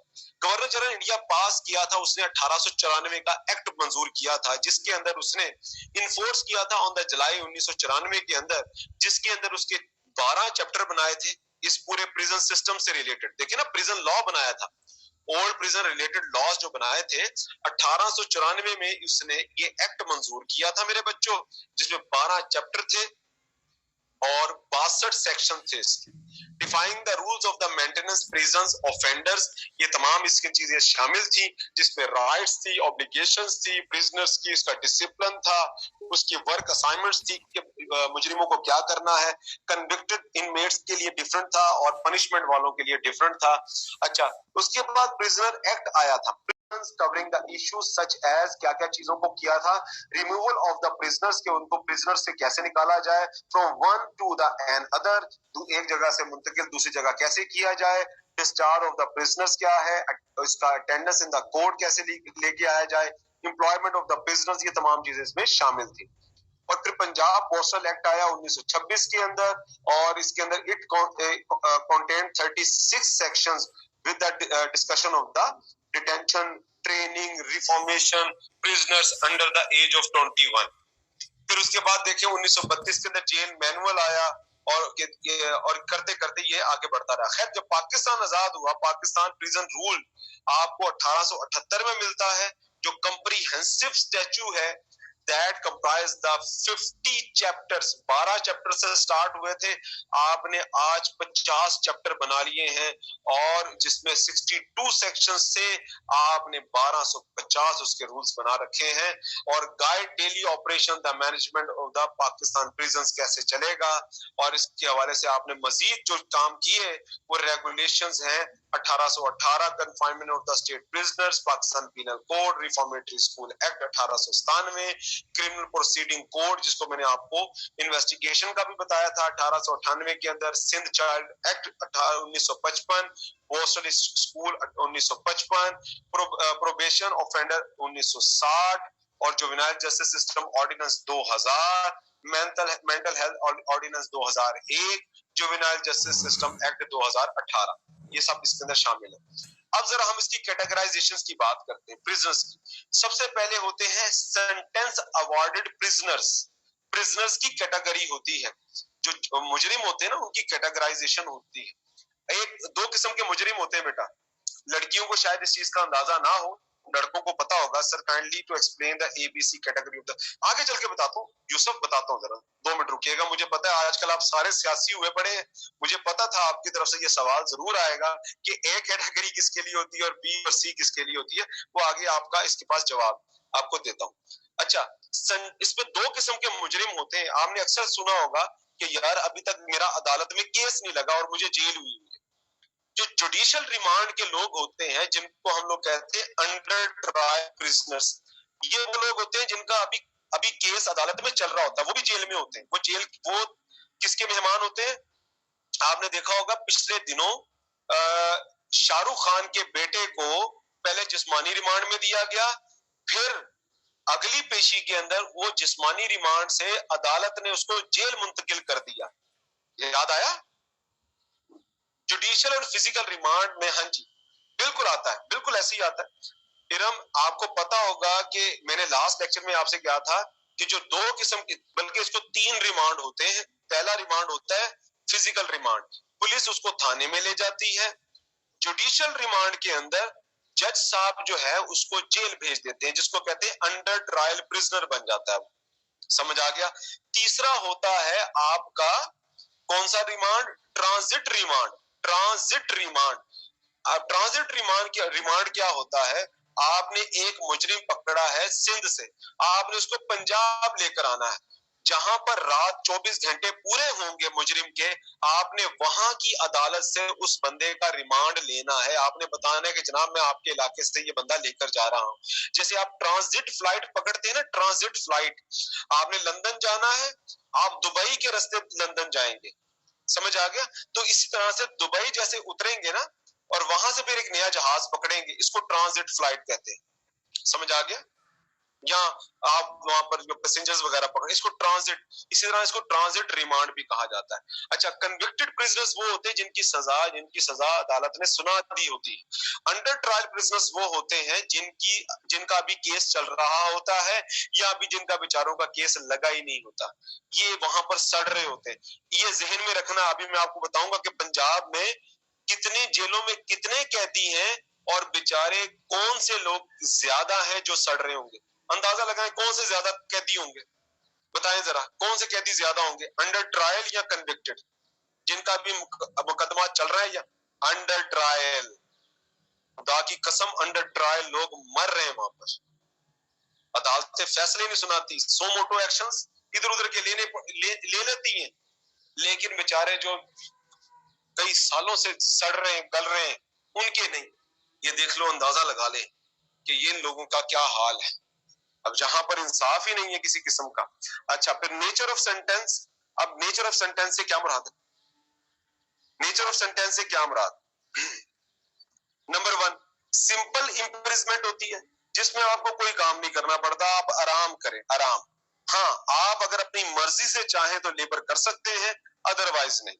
आपको कोई वो भी तो गवर्नमेंट बहुत बड़ा बर्डन है। आगे जाके बताता हूँ तो सही। ठहरो, सबर तो करो। क्या कहते हैं वो आजकल वो चल रहा है ना, मीम चल रहा है ना इसके ऊपर, रुको, सबर करो, अभी आ रहा है आगे, सब चीजें आ रही है आपके सामने। Imprisonment with the punishment. Imprisonment with the punishment, पहले वो है जो कि आराम करते हैं, कोई काम नहीं करते, अपनी मर्जी से ले ले तो कोई मसला नहीं, काम कर ले, बच्चों को पढ़ाना चाहते हैं तो पढ़ा ले। इम्प्रिजमेंट विद द पनिशमेंट, आपको काम करना पड़ेगा, आपको अकेले आराम से बैठ के 2 रोटियां नहीं खा सकते। हाँ जी, ये imprisonment with the punishment, death sentence. Death sentence वालों के कानून में ये लिखा है कि एक बंदा बाहर खड़ा रहेगा। आप लोगों ने संजू मूवी देखी है? देखी है संजू मूवी? संजू मूवी देखी थी ना? अब वो हीनियस क्राइम का बंदा था, उसके वो गार्ड उसके बाहर खड़ा किया हुआ था, संजय दत्त के ना जेल के बाहर, उसकी सेल के बाहर एक गार्ड मौजूद होता था, ठीक है? याद है उसको, जब अकेले सेल में रखा हुआ था कि वो कहीं सुसाइड ना कर ले। डेथ सेंटेंस के पास हमेशा मॉनिटर के ऊपर एक गार्ड होता है। अब एज हम बात करते हैं, एज को तो निकाल देना, 2018 के बाद हमने जो बच्चों की जेल तो निकाल दे, अब अडल्ट की प्रिजनर्स रह गए, those who are older than the age. अब जरा आए जेल की कैटेगराइजेशंस, जेलों की। सबसे पहली होती है सेंट्रल जेल, जिसको हम लोग कहते हैं central jail Karachi, central jail Lahore, central jail Pindi, ये बड़ी बड़ी जेलें होती हैं, ठीक है? यहाँ पर मोर देन 1000 प्रिजनर्स आप रख सकते हैं, ठीक है? जिनकी लेंथ जो है अगर आप देखें तो उनको लाइफ इम्प्रिजमेंट मिलती है। स्पेशल प्रिजन्स कौन से होते हैं? उसमें आगे दो कैटेगराइजेशन होती हैं। पहली कैटेगरी क्या होती है स्पेशल प्रिजन्स के अंदर? जो प्रोविजन गवर्नमेंट होती है, कैन नॉमिनेट आप प्रिजन, सर जेल खाना जात सेपरेट डिपार्टमेंट, बिल्कुल है। नहीं, ये और पुलिस डिपार्टमेंट एक ही डिपार्टमेंट के अंदर आते हैं, उसका नाम है होम डिपार्टमेंट। ये हो गया, प्रोबेशन एंड पेरोल हो गया, और पुलिस हो गया। जेल, पेरोल, प्रोबेशन और पुलिस, ये तीनों के तीनों डिपार्टमेंट होम डिपार्टमेंट के अंदर आते हैं, ठीक हो गया? अच्छा, एक और भी बात बता दूं आपको कि ये होम डिपार्टमेंट के अंदर आते हैं और जुडिशरी इंडिपेंडेंट है। अच्छा सर, मैं देखो बेटा, अंडर द डिपार्टमेंट होम ही आता है, ये इसके अंडर अलग-अलग डिपार्टमेंट्स काम कर रहे होते हैं, ठीक है? मेजर एक ही है, अम्ब्रेला एक ही है, होम डिपार्टमेंट के नीचे सेपरेट बने हुए ये सेक्शंस, ठीक है? सेपरेट है। अच्छा, उसके बाद except the women prisons, open prisons, postal institution, juvenile training center, no other prison shall be deemed to be the special prisons. सवाए खवातीन के, ओपन प्रिजन्स के, पोस्टल इंस्टीट्यूशंस के, जुवेनाइल ट्रेनिंग सेंटर यानी कि रिहेबिलिटेशन सेंटर के अलावा किसी और जेल को आप स्पेशल प्रिजन्स नहीं डिक्लेयर कर सकते। अब जरा डिस्ट्रिक्ट लेवल के ऊपर आ जाए तो तीन किस्म की आपको जेलें नजर आएंगी। पहली है फर्स्ट क्लास जेल, जिसके अंदर 500 या उससे ज्यादा कैदी आप रख सकते हैं, जिनकी सजा 5 साल तक की होती है। दूसरी क्लास होती है जिसके अंदर कैदी आप रख सकते हैं, जिनकी सजा अप टू 3 इयर्स होती है। तीसरी कैटेगराइजेशन वो होती है जिसकी सजा फ्यूअर देन अ ईयर होती है, 1 ईयर या अप टू द इयर्स, और 300 तक के इसमें आप प्रिजन्स रख सकते हैं, 300। अब जरा उसके बाद फिर सब जेल्स आ जाती है। सब जेल का मतलब क्या होता है? आपने नाम सुना होगा कि यार सरकार ने उसके घर को ही सब जेल डिक्लेयर कर दिया है, या सर्किट हाउस को ही सब जेल डिक्लेयर कर दिया है, या किसी इदारे को या किसी डिपार्टमेंट को सब जेल डिक्लेयर कर दिया है। यहाँ पर क्या होता है? These are the similar institution where the criminal suspect are detain. Provisional government जो सूबाई गवर्नमेंट होती है, by a general or the special order can nominate subsidiary jail at any place, जिसको आप कहते हैं ना, उसके घर को ही होम कन्फाइनमेंट, उसके घर को ही जेल का दर्जा दे दिया जाता है। ये होता है, उसको कहते हैं सब जेल डिक्लेयर कर देना। अच्छा, आगे चले, classes of business, use of law आ गई आपकी classes A, B and C. A class are for किसके लिए? पॉलिटिशियंस, ए क्लास, ठीक है? ये होता है जहां पर सेपरेट रूम मिलता है, टीवी मिलता है, एसी मिलता है, विजिटर रूम मिलता है, इनको ए क्लास जेल मिलती है, पॉलिटिकल लीडर्स को।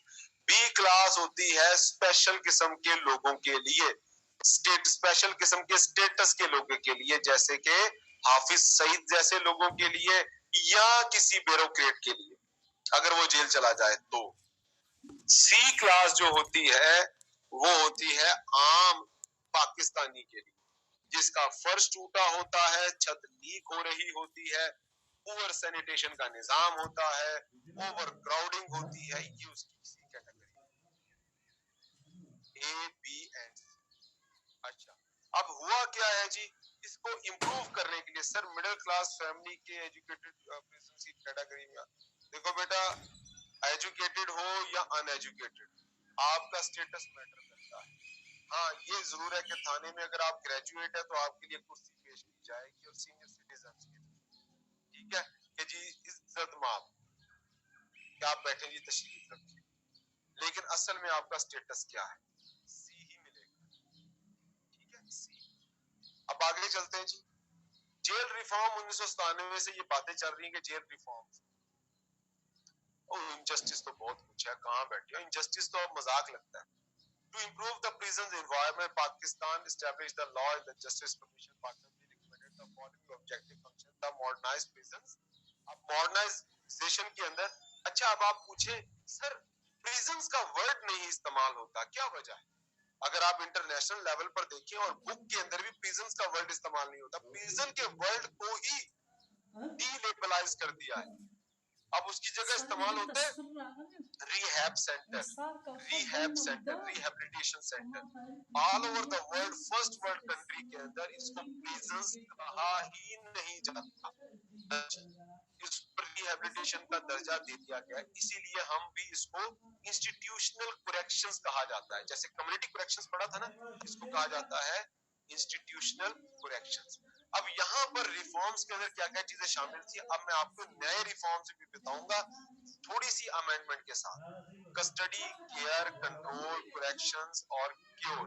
अब कस्टडी के अंदर क्या है जी, उसको रखना कैसे, सेफ प्लेस, सेफ एनवायरनमेंट में रखना है, required by the court. Care, उसकी क्या फूड की, मेडिसिन का, अकोमोडेशन का ख्याल रखना है।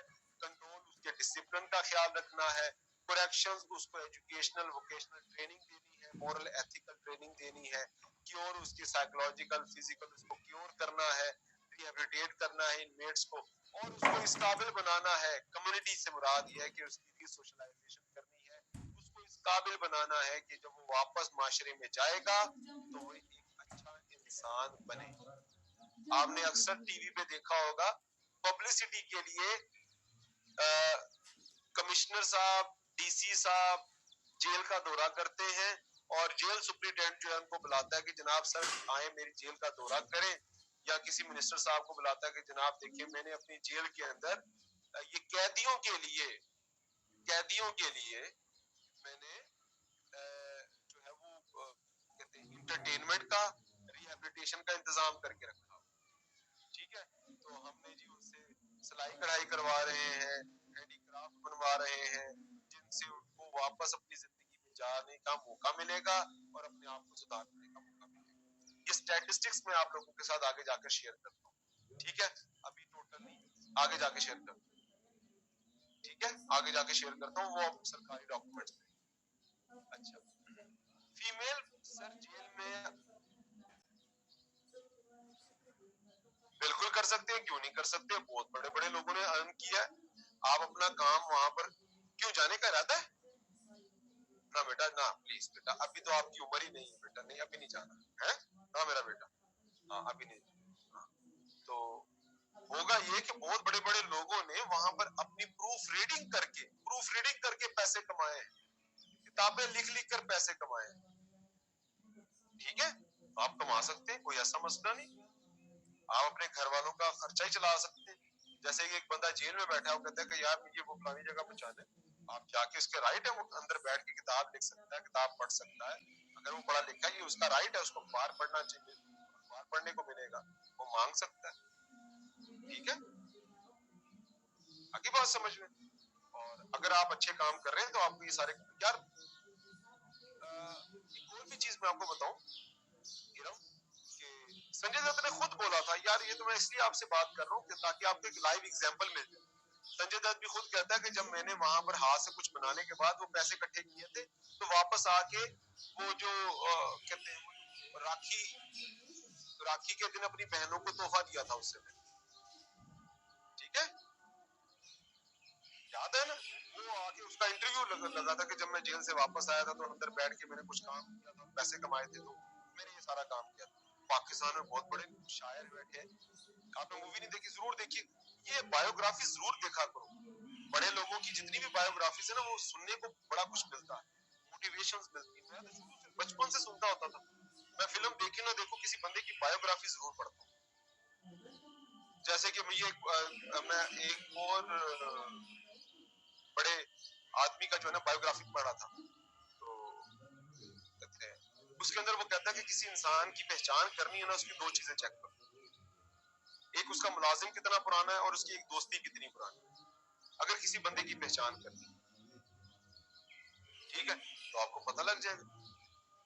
तो ये बहुत सारी बड़ी बातें होती हैं जो आपको बंदे की बातें पता लगती हैं, बड़े लोगों के बड़े एक्सपोजर होते हैं, ठीक है, उनकी किताबें अगर आप पढ़ते हैं, उनके इंटरव्यूज भी लाइव सुनते पता लगेगा। तो फैज साहब करते रहे, अंदर से कमाई बैठ के करते रहे, वो ऐसा बड़ा मसला नहीं। फीमेल प्रिजनर्स के लिए जी, खवातीन के लिए यहाँ पर भी खास एहतमाम, पर्दे का खास एहतमाम। अब पर्दे का खास एहतमाम क्या है मेरे बच्चों को चेक करें। पाकिस्तान के अंदर वैसे भी खवातीन लो स्टेटस पोजीशन के ऊपर है, ठीक है, और यहाँ पर फीमेल के लिए कि यहाँ पर खवातीन के लिए ना खास एहतमाम है। चेक करें जरा, खवातीन एग्जेम्प्टेड है जी, उनको पनिशमेंट, हार्श पनिशमेंट नहीं दी जा सकती, इजी टास्क दिए जाएंगे और कि वो अपना जरा जेल शेल वगैरह साफ सुथरी कर ले, ठीक है। और खवातीन जो प्रेग्नेंट खवातीन है, उनको 1 साल की एमनेस्टी होती है कि वो कोई काम नहीं करेंगी, वो सिर्फ आराम करेंगी और डॉक्टर का रेगुलर चेकअप होगा, उनके लिए दूध और उनकी खुराक का बंदोबस्त किया जाएगा। माँ और बच्चे की केयर और कस्टडी, केयर और स्पेशल कस्टडी केयर। हाँ ससुराल से, ससुराल भी जेल ही होता है।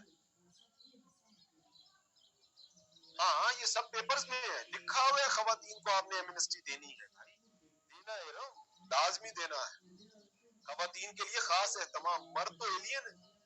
पाकिस्तान के अंदर जेंडर इनबैलेंस इतना है, मर्द ओवरबर्डन और खवातीन डिपेंडेंट। डिपेंडेंट आदमी हमेशा बीमार रहता है, वनरेबल रहता है, और ओवरबर्डन आदमी जल्दी मर जाता है। उसके ऊपर आप बर्डन डालना शुरू कर दे। 5 बहनों का एक छोटा भाई, उसने 5 बहनों की शादी करनी, तो बेचारा ओवर बर्डन होकर उसको जवानी तो आती नहीं, वो बचपन से बुढ़ापे में चला जाता है। उसने अपनी जिंदगी क्या जीनी, ज्यादती है खुदा की कसम मर्दों के साथ, अल्लाह की कसम ज्यादती हो रही मर्दों के साथ, सारा बोझ मर्द उठाए, ठीक है। औरतों को आजादी दे, इनको इनका बोझ उठाने दे, यकीन माने मामला सब दुरुस्त हो जाए। मैं तो फेमिनिज्म का इतना बड़ा कायल हूं कि ये फेमिनिज्म की वजह से मर्दों को सांस लेने का मौका मिला है, यकीन माने, वरना मर्द बेचारा काम कर करके बेचारा अधमुआ हो चुका हुआ। क्यों भाई, औरत ने अपनी कब्र में जाना है, तुमने अपनी कब्र में जाना है, औरत को अपनी इज्जत खुद संभालने दो। तुमने ठेकेदार लगे हो, इस्लाम के ठेकेदार तुम बने हुए हो, मुल्क के ठेकेदार तुम बने हुए हो, औरत के ठेकेदार तुम बने हुए हो। ओ भाई, इतना ठेकेदार, तुम ठेकेदारी क्या करोगे, इतनी जिम्मेदारी उठाकर कैसे जियोगे, ठीक है। ये मर्दों को तो बेचारे को मार डाला इन लोगों ने। आप देखिए, हर दूसरा मर्द हार्ट अटैक का पेशेंट बन रहा है। क्यों भाई, वजह वजह औरत मोरबिडिटी का शिकार है, औरत बीमार ज्यादा होती है। मैं नहीं कह रहा, आपकी मेडिकल साइंस कहती है औरत वैसे भी यूजुअली 3 दफा जाती है डॉक्टर के पास। एक जब वो पैदा कर रही होती है, वो पैदा हो रही होती है, दूसरा पैदा कर रही होती है, तीसरा और जब मर रही होती है। औरत 3 दफा मेडिकल प्रोसेस से गुजरती है अपनी जिंदगी में आम तौर पर, और मर्द 2 दफा, एक पैदा होते हुए और एक मरते हुए। अब यहाँ पर अंदाजा लगाएं कि मर्द मर जल्दी जाता है, औरत की उम्र ज्यादा है मर्द, लेकिन औरत बीमार ज्यादा रहती। अनफॉर्चुनेटली पाकिस्तान के अंदर जब तक आप जेंडर बैलेंस नहीं करेंगे, पाकिस्तान क्या कोई मुल्क तरक्की नहीं कर सकता। औरत को उसकी जिम्मेदारी उठाने दें, औरत को अपनी इज्जत की हिफाजत खुद करने दें। कोई बाप, कोई भाई आज के दौर में किसी की इज्जत नहीं बचा सकता। बंदूक ने आकर ये तमाम चीजें साबित कर दी है। मैं आपको विक्टिमोलॉजी के अंदर ये चैप्टर के अंदर पढ़ाऊंगा। अब प्रॉब्लम क्या है प्रिजन सिस्टम के अंदर, problem of the prison system in Pakistan है क्या? सबसे बड़ा प्रॉब्लम है ओवर क्राउडिंग। हमारे यहाँ ओवर क्राउडिंग की वजह से जो है ना सिर्फ जेलें ओवरबर्डन है बल्कि इसके अंदर कम्युनिकेबल डिजीज फैली हुई। अब कम्युनिकेबल डिजीज में आपको टीबी मिलेगी, देखिए ये देखिए ओवर क्राउडिंग ऑफ द मैं स्टैटिस्टिक्स दिखाता हूँ, इरम सब्र तो करो, सब्र तो करो, रुको तो सही। ठीक है, ये देखो आगे तो अब मैं आपको डॉक्यूमेंट की तरफ लेके जाता हूँ, आपके यहाँ प्रॉब्लम है क्या एक्चुअल में। ये देखिएगा high proportion of the pre trial prisoner सबसे ज्यादा है बेटा। सबसे बड़ा मसला है कि हमारे यहाँ high portion of the pre trial prisoners जो जिनको जुडिशियल रिमांड में भेज दिया जाता है। Under utilization of parole and probation, यानी कि पेरोल प्रोबेशन सिवाय अमीरों के और ताकतवर लोगों के अलावा किसी को नहीं मिलती। Increase the population of addict, यहाँ पर आपको एडिक्ट की पॉपुलेशन सबसे ज्यादा नजर आएगी। Long detention of the minor cases, Imran Khan भी असम्बली पे खड़ा होकर कहता था कि यहाँ पर स्पीकर साहब यहाँ पर छोटे जुर्म वाले 20-20 साल से सड़ रहे हैं अदालतों के अंदर, उनका केस नहीं लगता। और यहाँ पर non utilization of the open jail, open jail की कोई यूटिलाइजेशन नहीं, ओपन जेल की कोई यूटिलाइजेशन नहीं। ठीक है, और उसके बाद अगर आप देखें तो insufficient of the food and the poor medical care आपको नजर आएगी। Reasons lead to the chronic health problems and the malnutrition, especially for those kids who can't afford their meals. अगर आप देखें तो आपको लगभग $1.5 से $2 खर्च करने पड़ते हैं। 400 से 500 रुपया अगर एक प्रिजनर के मील के ऊपर भी खर्च करना पड़ गया, पाकिस्तान जैसा गरीब मुल्क बर्दाश्त कर सकता है? नहीं कर सकता। इवन कि अगर आप देखें तो आपको HIV के पेशेंट नजर आएंगे, हेपेटाइटिस बी, टीबी के मरीज नजर आएंगे आपको। ये देखा आपके सामने पुअर सैनिटेशन की वजह से इवन कि आपकी आंखें जा सकती हैं, क्योंकि अंधेरा होता है जेलों के अंदर, अंधेरा जिसकी वजह से आपकी आंखें खराब हो जाती, बीमारी लग जाती, ये आपको नजर आएगी। और इवन के इससे भी ज्यादा बुरा हाल जो होता है वो माइनॉरिटीज के साथ होता है, एथनिक माइनॉरिटीज के साथ। ठीक, एथनिक माइनॉरिटीज के साथ आप ये देखिए, उनके साथ बेचारों के साथ सोचें क्या हाल होता होगा। उसको चूड़ा कह के और उसको वायलेट करके पता नहीं क्या कुछ कह के उसको ये सारे काम किए जा रहे होते हैं। ठीक है, इनको इनकारसेट किया जा रहा होता है। ये है पाकिस्तान के बुरे हालात। और साथ साथ अगर आप देखिए probation and the payroll system, ये मैंने ऑलरेडी डिस्कस कर दिया है। अब मैं चलता हूँ आप लोगों के सामने जो स्टैटिस्टिक्स रखता हूँ, ये देखिए, ये मैं आपके सामने रखता हूँ। पाकिस्तान के अंदर देखिए prison reform report by the commission, commission बना था जिसके अंदर पूरी रिपोर्ट जमा हुई थी। अब ये रिपोर्ट क्या जमा हुई है जनाब, 2019 के अंदर पूरे का पूरा सर्वे हुआ है, constituted by the Islamabad high court के अंदर। अब जरा चेक करना मेरे बच्चों, जरा कहते हैं देखता जा और शर्माता जा। सरकारी डॉक्यूमेंट, ये मेन रिपोर्ट है, उसके बाद ये जो एनेक्सर बने हुए ना सारे के जेल विजिट्स हैं सारे के सारे। अब यहाँ पर पहले नंबर 1 के ऊपर हम यहाँ पर बात करेंगे कि अच्छा यहाँ से सवाल भी बन सकता है, यहाँ पर क्वेश्चन भी बन सकते हैं। To investigate the human rights violation in the prisons of Pakistan and lack of the medical assistance and the obstacle in the access to the court of the law of the prisoners who don't have the means of the assistance in this regard. अब यहाँ पर ये सवाल भी बन सकते हैं to what are the human rights violations, write down the human rights violation in the prisons of Pakistan, ये भी सवाल बन सकता है। तो ये ऑब्जेक्टिव थे, बेसिकली ये चीजें चेक करनी थी, इन्वेस्टिगेट करना है फेलियर कि एग्जीक्यूटिव अथॉरिटीज के अंदर जो असल फेलियर था वो क्या है। क्रिमिनल कोड ऑफ ये जो 1898 का है, रूल को किस तरह से वायलेट किया जाता है। अब रिव्यू करना, प्रिजन रूल को भी रिव्यू करना है, purpose solution deal with the human rights violation जो हो रही है। अब ये देखिए सबसे पहली चीज ये देखिए information data receive from the prison authority की तरफ से हमें यहाँ पर डाटा मौसूल होता है। रिकमेंडेशन है lights off the T data record किया है, ये जरा चेक कीजिएगा। पंजाब का डाटा कितना है, 45,324। क्या है फरवाज, सिर्फ 2 मिनट रुक जाओ बेटा, मैं क्लोज कर लूं, फिर ये डॉक्यूमेंट क्लोज कर लूं, फिर मैं आपको ब्रेक देता हूं। ये देखिए बेटा, पंजाब में कितने कैदी हैं, अंडर ट्रायल कितने हैं, अंडर ट्रायल कितने, 55% अंडर ट्रायल है, 55%, 55%। केपीके के अंदर अंडर ट्रायल कितने हैं, 71%, सिंध में 70% और बलूचिस्तान में तकरीबन 60% अंडर ट्रायल है। अंदाजा लगा लें, ये सरकारी आपका आदादोशुमार बता रही है, सरकारी आदादोशुमार, जिसकी वजह से आपकी जेलों के रिफॉर्म्स नामुमकिन है, अंडर ट्रायल है। ये देखिए आपके साथ ओवर क्राउडिंग, ठीक है, ये मैंने हाईलाइट कर दिए में ह्यूमन राइट वायलेशन कितनी हो रही है यहाँ लीगल सिस्टम।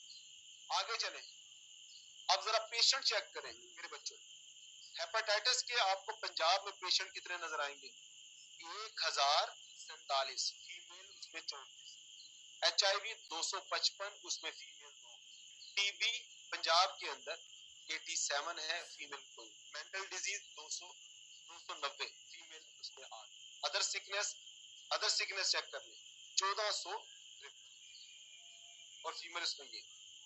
अब ये सिंध का डाटा चेक कर ले, ये आपको नजर आएगा यूपी के अंदर फीमेल क्यों नहीं है बेटा? बलूचिस्तान में तो फीमेल को तो बाहर निकलने नहीं देते।